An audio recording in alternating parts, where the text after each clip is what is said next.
building rumbles. You're in a cramped and crowded office during a massive earthquake. The walls around you threaten to crumble and fall. How can you possibly survive this? What should you do if you are caught indoors in an earthquake? Should you A. Run outside immediately, B. Stand in the nearest doorway, or C. Get under heavy furniture such as a desk or conference table? Before you choose, you need to know what you're up against. An earthquake is movement of the earth, shaking of the earth.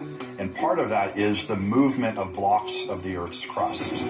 You've got stress that's built up and it's released suddenly. So the two sides of the fault scrape past each other. And as they're scraping past each other, these waves radiate away from that fault. And that's actually what you feel during an earthquake, is these seismic waves that have moved away from the earthquake itself.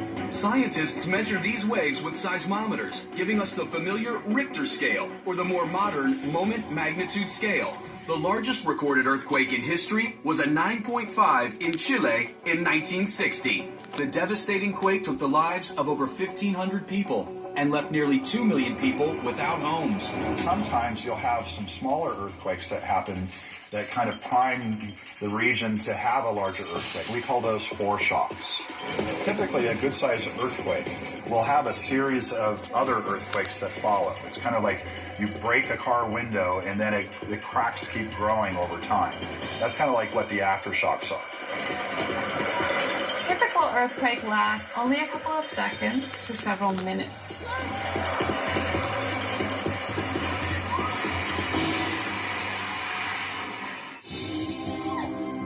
One of the popular earthquake myths is that animals can detect earthquakes. There are different waves that go out during an earthquake, and the first waves that go out are called P waves or primary waves. Your dog or your cat who's laying on the floor feels that P wave and will react to it, and so you think they knew the earthquake was coming when in fact they were just sensing that first wave to arrive.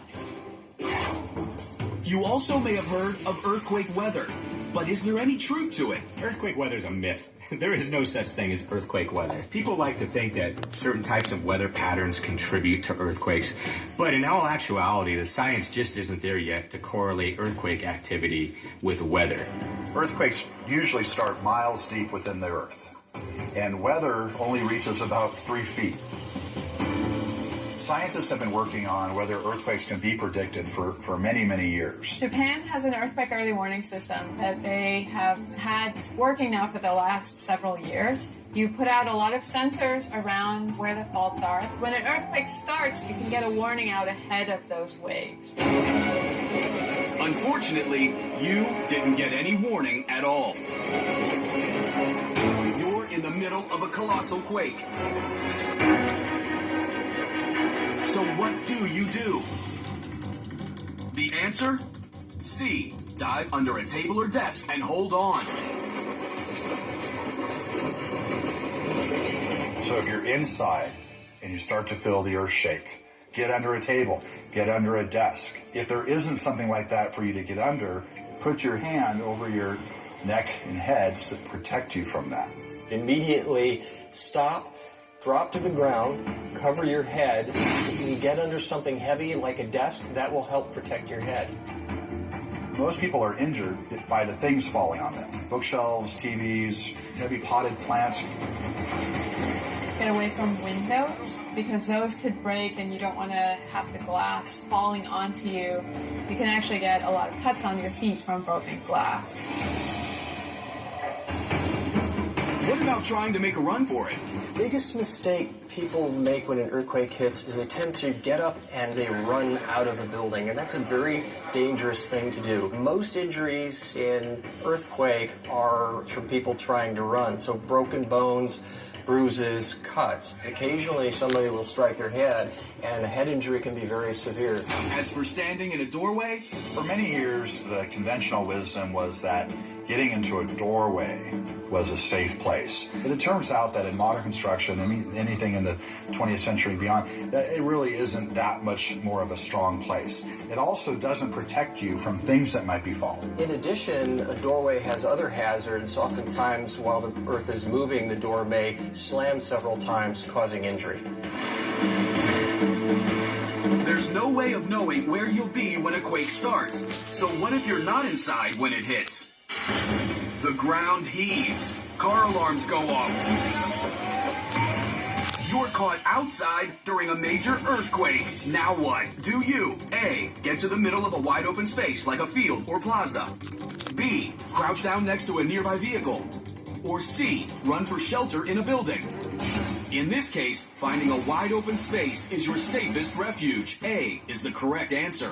If you're inside, stay inside. If you're outside, stay outside. Don't run into a building, certainly. Under most circumstances, when you're out of doors, you want to stop, drop to the ground, cover your head, and hold on. You shouldn't run anywhere. It is good, though, to look around you and look for an open space that you could move to in a couple of steps. You want to move away from a building, at least a good 20 feet or so. Trees can fall over, light posts, power lines might come down. The real danger is that the outside of the building might be crumbling off. But maybe you think earthquakes don't happen where you live. Maybe you should think again. Earthquakes can and do occur essentially anywhere in the U.S., and these generally are releasing stress that's built up over many, many thousands of years, so that's what's then causing the earthquakes to occur. Washington, D.C., August 23rd, 2011. The Washington Monument is an icon known around the world, but after standing proud for more than 120 years, this landmark is about to get rattled. A jolting 5.8 earthquake shakes the 555-foot-tall monument, terrifying tourists and cracking the facade. Repairs would take nearly 3 years and cost $15 million. If it can happen here, it can happen anywhere.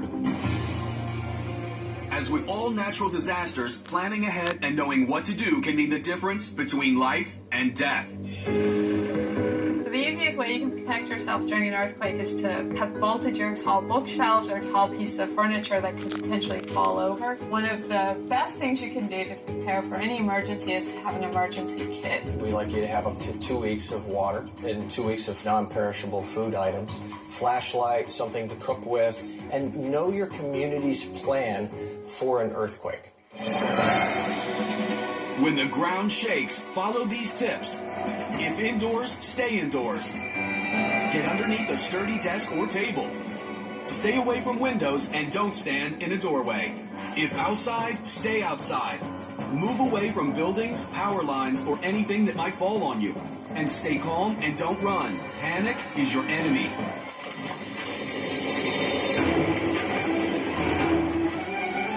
The damage can be catastrophic. But the way to survive an earthquake is to be ready for it. Drop, cover, and hold on. Earthquakes in the U.S. have happened in which state? When it comes to earthquakes, Alaska is king. The most powerful was a 9.2, centered about 75 miles southeast of Anchorage. The only quake on the list outside of Alaska occurred along the west coast between Northern California and Vancouver in the year 1700.